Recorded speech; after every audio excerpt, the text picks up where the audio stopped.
Sir sir आप कह रहे थे sir this side right sir, आप कह रहे थे कि बड़ा घोटाला हुआ है और वित्त मंत्री जो है निर्मला जी कह रहे थे कि सिचुएशन तो नॉर्मल है और जो कि उनके लिए नॉर्मल है भाई। तो सर आप कैसा देखेंगे इस उनके लिए नॉर्मल है, देश के लिए नॉर्मल नहीं है। आप क्या ऐसा है, नॉर्मल क्या चीज होता है भैया? देखो समझिए, आप ही ने खरीदा, मैंने खरीदा, गरीब आदमी, आप जैसा हम दोनों खरीदे, समझो। जो 3000 850 का एक क्या है उसको बोलते शेयर, एक शेयर था, हमको तो मालूम नहीं शेयर था, जिसका 1000 रुपए पे 1100 रुपए आए, तो मामला ठीक है कि बिगड़ गया?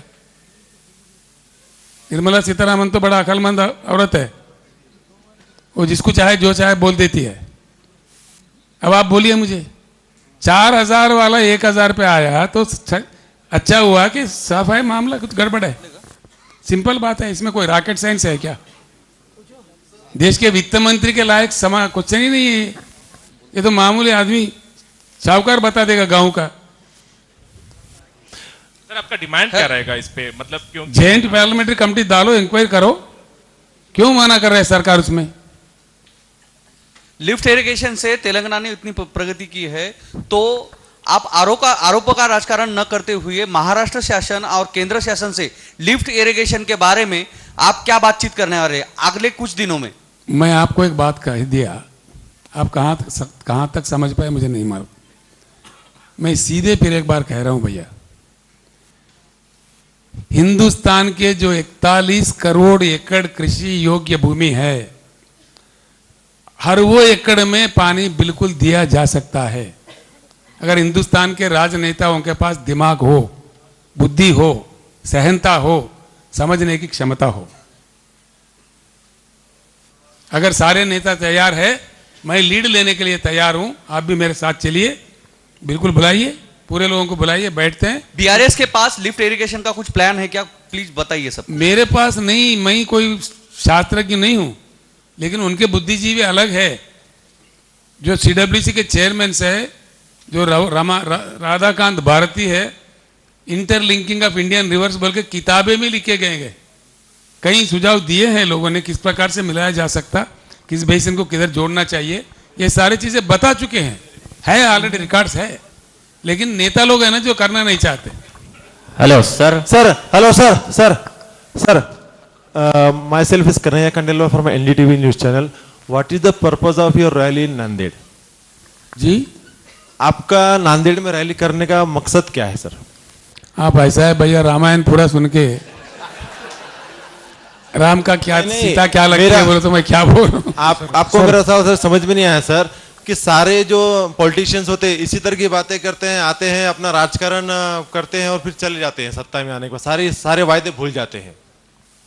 तेलंगाना में आप आइए, हम तेलंगाना में आने से पहले क्या था, आज क्या है, मैं आपको आह्वानित करता हूं।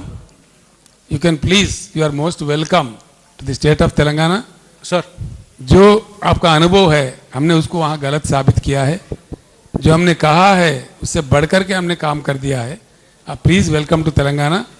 उसी तेलंगाना मॉडल को सारे देश में लागू करना ही हमारा प्रयास है। सर, एक सवाल ये है कि तारीखी शहर हैदराबाद का नाम चेंज किया जा रहा है, हिंदुस्तान के कई शहरों के भी नाम चेंज किए जा रहे हैं, तो आप इसको किस तरह से देखते हैं? ये नाम चेंज करना एक नाटक है, काम चेंज करना बहुत जरूरी है। सर, नाम चेंज की बात करने वाले सुनो ना भाई, नाम चेंज करने वाले नाटकबाजी करने वाले हैं, काम चेंज करने वाले बीआरएस वाले हैं। सर अभी देश में एक जातिवाद को लेकर, धर्मवाद को लेकर बहुत बड़ा बवाल मच चुका है। कहते हैं अभी हर स्वामी जी कुछ ना कुछ बवाल कर इस विकास को जो चलना चाहिए उसको डायलॉग बदलना चाहता है, और संविधान जो पिछले कई सालों से संविधान भारत का जो है चल रहा, और संविधान को मिटाने की बात जो चल रही है, उस पर आपका बीआरएस का क्या पॉलिसी? भैया एक सीधी बात है, धर्म के नाम पे, जाति के नाम पे जो फूट डाल के अपने राजनीतिक मकसद निकालना चाहते हैं, वो कुछ समय के लिए कामयाब होंगे, लेकिन वो टेम्पररी फेज होगा, परमानेंट नहीं होगा। देश अब जान चुका है बहुत अच्छी तरीके से कौन कितने पानी में है, कौन क्या कह रहा है, किस लिए कह रहा है, इस पे फूट डालने वालों के साथ नहीं देना चाहिए। स्लोली युवा भी समझ गए हैं, जनता भी समझ गए हैं, देश अब खतरे से निकलने वाला है। बीआरएस का मिशन भी है कि सारे हिंदुस्तान एकत्रित रहे, सही रास्ते पे चले, एक रास्ते में चले और विकास के ओर चले, इन चिल्लर बातों को बाजू कर दे। सर अपने भारत में कई सारे यूथ बेरोजगार है, अपने भारत राष्ट्रीय समिति के लिए का यूथ के लिए क्या एजेंडा है? बिल्कुल सर, मैं बता देता हूं। खेती किसानी की जो मैंने बात कही थी, मेरे कागज में है, कृपा करके आप पढ़िए। एक्चुअली बदनसीब की बात यह है, इंडिया में पानी है, भूमि है, ह्यूमन कैपिटल यहाँ के लोग भी है, इसके अलावा एक और चीज भी है। 3 एग्रो क्लाइमेटिक जोन्स है हमारे पास, जो तटवर्ती इलाके, ह्यूमिड वेदर है, लैंड लॉकड स्टेट्स है जैसा कि मध्य प्रदेश, छत्तीसगढ़, तेलंगाना ऐसे राज्य भी है, और शीतल प्रदेश जैसे हमारे हिमाचल, कश्मीर ऐसे प्रदेश भी है। हिंदुस्तान में एप्पल भी उगता है, आम भी उगता है, यानी कि, और सूरज, India has the best solar incidence. सूरज बहुत अच्छा खिलता है, जो फसल के लिए जरूर होता है। इन सब चीजों को रखते हुए हिंदुस्तान को यह करना चाहिए था, top most food processing industry, पूरे दुनिया को खाना खिलाने वाला फूड प्रोसेसिंग इंडस्ट्री हिंदुस्तान में होना चाहिए था। उसमें से किसान का भी फायदा होता, करोड़ों करोड़ों जवानों को उसमें नौकरी भी मिलता, जहां का वहां ही। मतलब वो लघु परिश्रम भी हो सकते हैं, बड़े भी हो सकते हैं, बड़े पैमाने भी हो सकते हैं, हर जगह हो सकते हैं, जिस प्रकार से चाइना ने किया है, ऐसे उदाहरण है। तो फूड प्रोसेसिंग इंडस्ट्री जिस प्रकार से हम प्लानिंग कर रहे हैं, किसानों के बीच में ही बनेगा, हमारे गुरुनाम जी भी काफी बात करते हैं उस पर, और उसमें पूरे इंडियंस को, मतलब इंडियन जितने भी यूथ है ज्यादातर उसमें मिलेगा। दूसरा चीज, जो make in India, joke in India बोल के मैंने बोला, बड़ी जिम्मेदारी से मैंने बोला है, मैंने ऐसा ही नहीं बोला। मेक इन इंडिया सही होगा, बीआरएस आने पर एक सही एनवायरनमेंट, जो उद्योग बढ़ाना है। यहाँ क्या हो रहा है भैया, कालेश्वरम प्रोजेक्ट के लिए मैंने मशीन खरीदा है, ऑस्ट्रिया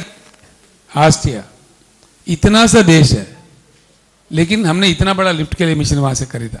हमारा इतना बड़ा देश है, वो मिशन हम नहीं कर पा रहे। प्राइवेटाइजेशन के नाम पे अंधाधुन तरीके से इन्होंने एचएमटी को मार दिया। एक भी हेवी मशीन, टूल मशीन नहीं है हमारे पास, कारखाना नहीं है। उसको पूरा रिवाइव करेंगे हम लोग, जो पब्लिक सेक्टर में रहना चाहिए, उसमें ज़्यादा मतलब अनएम्प्लॉयमेंट की प्रॉब्लम सुलझा सकते हैं। जो करंट की बात मैंने कहा, पब्लिक सेक्टर में रखेंगे, उसमें काफ़ी नौकरियां मिल सकते हैं।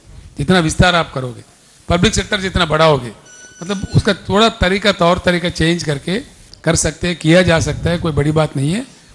हम आज, हमारे बदनसीबी है, इतना पानी, इतना शुद्ध पानी, इतना जमीन, इतने लोग काम करने वाले रखते हुए हम, हमारे बच्चे आज मैकडोनाल्ड के पिज्ज़ा और बर्गर खा रहे, जो शर्म की बात है देश के लिए। जबकि दुनिया का सबसे बड़ा फूड चेन हमारा होना चाहिए था। मैकडोनाल्ड से भी, सबवे से भी, किसी अन्य चीज़ों से भी हमारा बड़ा फूड चेन होना चाहिए था, जो बदनसीबी से नहीं हो पाया। लेकिन बीआरएस का सरकार, हमारे लाइक माइंडेड का सरकार आने पर world's best food chain will be created in India. Sir की बात की है सर, आपने डिविसिव पॉलिटिक्स की बात की। हाल ही में योग गुरु रामदेव यूज कीजिए ना आप, रामदेव बाबा जी ने यूज कीजिए, माइक यूज कीजिए।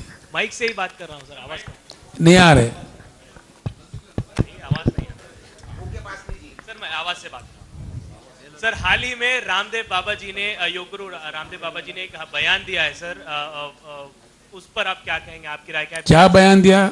आप अखबार फॉलो करते हैं बहुत ज्यादा? नहीं, मैं नहीं पढ़ा भैया। रामदेव बाबा का कौन पढ़ते बैठता है? Sir sir sir sir sir sir sir sir sir sir आप देश पढ़ने से टेररिज्म का रिडेम्पशन होता है। क्या है? नमाज पढ़ने से टेररिज्म का रिडेम्पशन होता है, और साथ में जो क्रिश्चियंस और मुस्लिम्स हैं वो ऑब्सेस्ड है कन्वर्जन में। ये उनका बयान था। मैं नहीं समझ पा रहा। इसी से जुड़ा मेरा एक सवाल है सर। देश में 2014 के बाद से, मोदी जी आने के बाद से जो हार्डकोर हिंदुत्व की जो पॉलिटिक्स हो रही है सर, जो हार्डकोर हिंदुत्व की पॉलिटिक्स है, सभी सेकुलर पार्टीज अनऑफिशियली तौर पे उसके पीछे चल रही है। तो आप अब जब ये भारत राष्ट्रीय समिति, आप भी उसके पीछे जा रहे हैं? नहीं नहीं, मैं पीछे सीधा सीधा सवाल है सर, मैं बता रहा हूँ, आप भी उसके पीछे जा रहे हैं। नहीं, मेरा सवाल आपसे, इल्जाम हम भी दे सकते हैं आपके ऊपर। मैं आप पे इल्जाम नहीं, उसको बिल्कुल दे रहे हैं आप। उसको काउंटर कैसे करेंगे आप? सभी कौन चल रहे हैं भाई? सभी के ऊपर आप यूं ही टोक देते सभी हैं। मतलब मेरा गलत बात है। नहीं, सभी का मैं आपके ऊपर आरोप नहीं लगाया सर। सर आप एक नेशनल पार्टी बनने जा रहे हैं और देश की राजनीति में एक अल्टरनेट और एक ठीक है, विकास समाप्त की करते राजनीति भैया। करना चाह रहे हैं। सर एक सवाल सर एक सवाल है मराठवाड़ा इतने लोग सुनिए ना इकट्ठा, सर, इतने लोग सर इकट्ठा एक मिनट सर हेलो हेलो हजारों स्वातंत्र्य सेनानियों ने अपनी जान दे करके निजाम से मराठवाड़ा और तेलंगाना जो है उसको आज़ादी दिलाई 17 सितंबर 1948 में।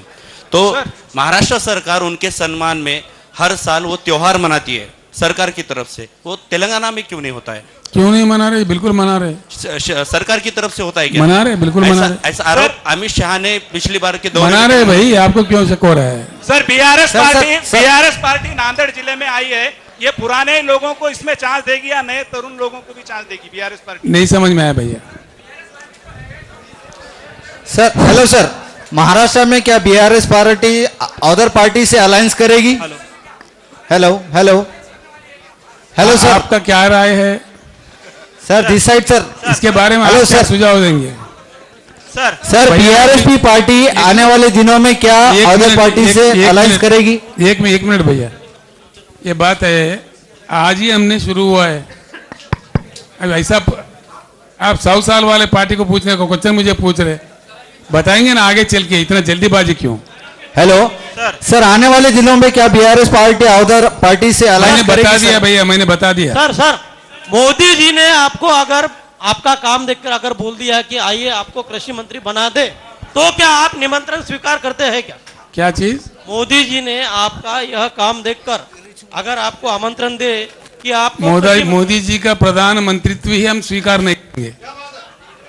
सर मेरा प्रधानमंत्रित्व ही स्वीकार नहीं करेंगे तो सवाल कहां से आता है? चीफ मिनिस्टर साहब आखिरी सवाल, अगर आप चीफ मिनिस्टर सर आखिरी सवाल सर धन्यवाद भैया।